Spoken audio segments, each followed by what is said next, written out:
Hello everyone, my name is Christian Eschbach, and welcome to another one of my album reviews. We are just chugging along with these live albums, man. I cannot get over how much most of these live albums I've covered, not all of them. Most of the live albums I'm covering I've honestly had since I was a teenager.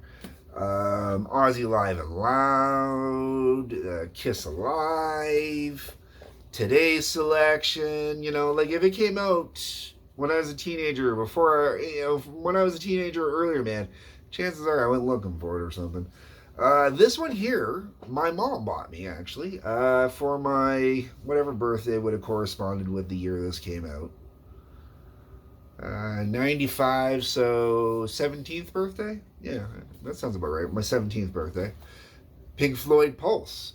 I took the battery out years ago, so the light doesn't do the little blippy blip anymore. Just because I didn't want to risk accidental leakage or damage. But otherwise, it's in pretty good shape, especially considering it did take a little bit of traveling with me. I did bring it around a few places. Book's still in good shape, everything like that. It's really nice. Got some good live concert pictures in here, which is really cool. This would have been the Division Bell tour, the very last tour that Pink Floyd officially did. And the big question is, was it worth it? How good was it? Well, when it comes to Pulse, there's a disc 1 and a disc 2 issue.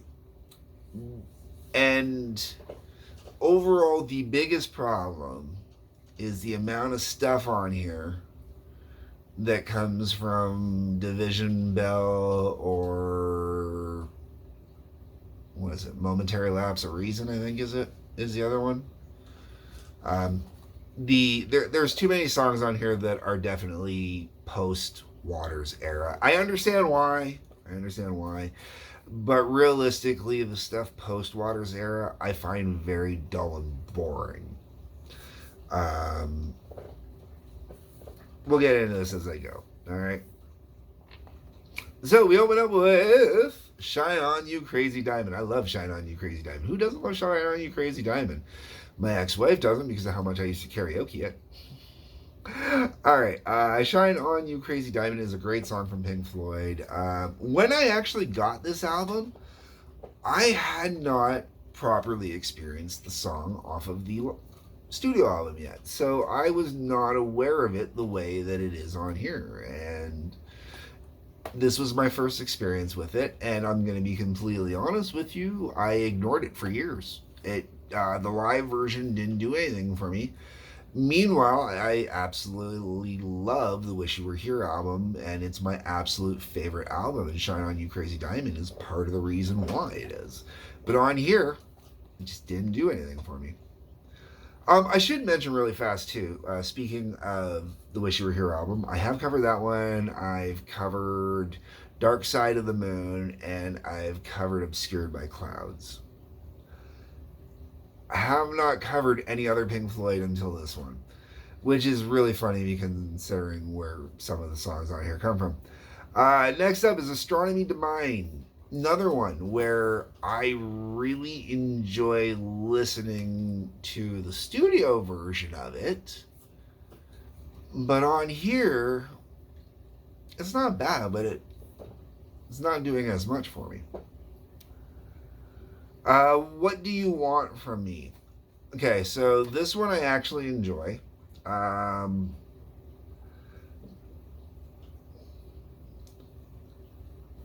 And to be completely honest, if it didn't have the big band production on the song, I don't know if I'd enjoy it as much.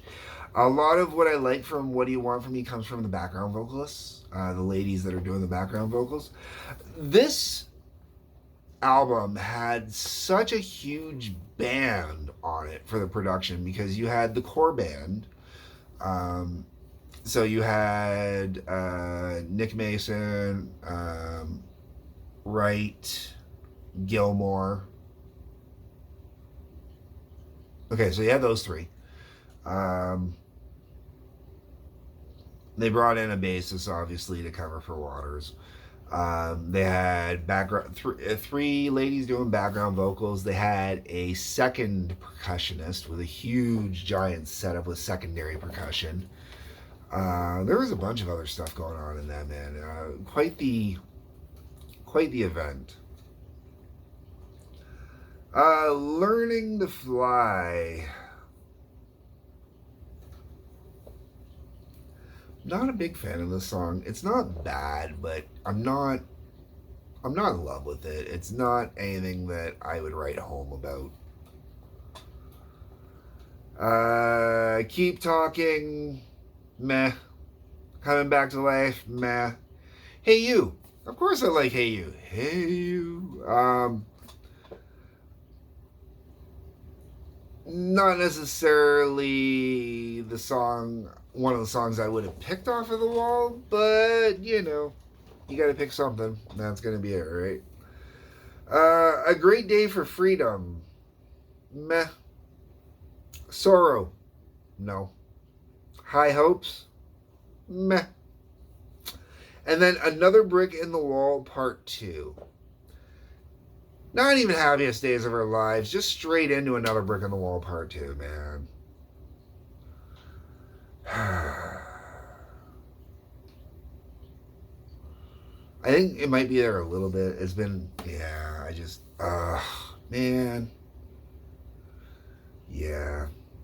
Okay, now, here's where it gets cool, though, okay? So, the first disc, I almost never put on. Most of it is slow, boring, and realistically, I would have fallen asleep at the concert. I really would have.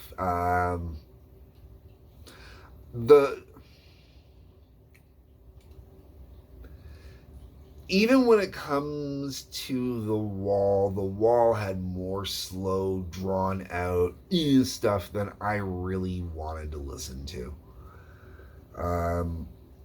There's nothing wrong with slow stuff, but there's a difference between something like, there's a difference between listening to the Wish You Were Here album, where, you've got Wish You Were Here, you've got Shine On You Crazy Diamond. Those are not exactly fast tracks, and they're not exactly high tempoed or anything like that, but they still don't have the same kind of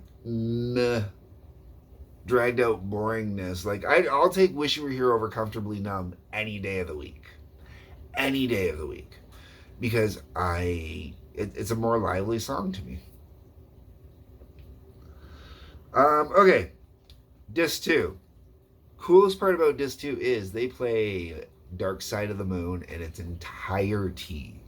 So you got Speak to Me, Breathe, On the Run, Time, The Great Gig in the Sky, Money, Us and Them, Any Color You Like, Brain Damage, Eclipse.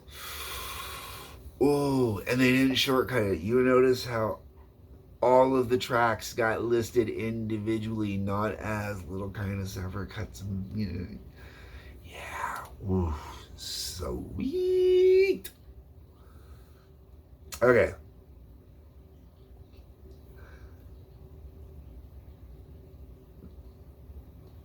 I got nothing bad to say at all, man. Disc 2 gets played a lot just because Dark Side of the Moon's on there, man. I love Dark Side of the Moon. Who doesn't love Dark Side of the Moon? That being said, I'd rather just put on the Dark Side of the Moon album. Okay, so after that, we got Wish You Were Here, which I already mentioned. Comfortably Numb, which I've already mentioned. Oh, hey, wait, and they're right back to back.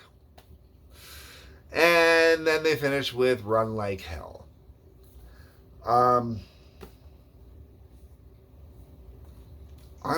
I gotta say, I really am. I always have been disappointed with this album. The artwork, the stage show, everything that went into the production of this is amazing. Go get the DVD, Blu-ray concert. Watch the Pink Floyd Pulse that way. It's much more enjoyable, but even then, it's still fucking dry and boring as fuck. It really is. I still listen to the album as a Pink Floyd, I'm going to say fan, enjoyer of the Pink Floyd music. I will put it on still. I still enjoy it. But Not like some people would, man. I really, honestly, really don't like the post-water stuff. I really don't. I've always found it just absolutely dry and boring. Sorry to say it, but, you know, in the Pink Floyd realm, man, it just, no, no, does not work for me. And if they had put more of the older stuff on here, I know because of the big fight over copyrights and ownership and all that crap, it really did reflect some of the songs that were chosen for this. But God, man, really, some other songs should have been picked and thrown in here. They really should have been. My thoughts, my views, my opinions. Let me know what you think, folks. That's what the comment section is for. I know there are people that absolutely love this, and there are people that are going to think that I am being way too hard on this, and I don't know what the fuck I'm talking about. But you know what, folks? Like I always say, those are my thoughts, my views, my opinions, and the comment section is where you get to share yours. On your way down there, you will see some links in the description. TWA, Trampoline Wrestling Association, Season 2 is now out. Please go check it out. There is a link for the Howling Odyssey, which is where my music endeavors go. Right now, I've got a lot of relaxation music going up there, plus my old band music's in there too. And then there's Patreon, which is where you can go to support me. All right, folks. Thank you very much for watching. Peace, love, take care.